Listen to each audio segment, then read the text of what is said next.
భద్రాశ్వతం చాలా పవిత్రమైనది. అది చూడొచ్చు. దేవుళ్ళు ఉన్నాయి, అసలు చెప్పలేము. ఆ పరమాత్ముడు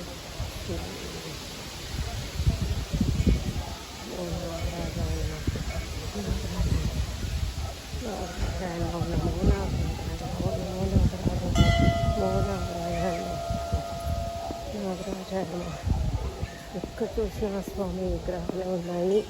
నిశ్చయంగా పరమాత్ముడు ప్రతి ఒక్కరికి మంచి చేయాలా. మన భారతదేశం బాగుండాలి. మన దేవుళ్ళు అందరినీ మనము చూడవచ్చు. ఎక్కడైనా అంత ఉంది, అసలు చెప్పలేము పరమాత్మని.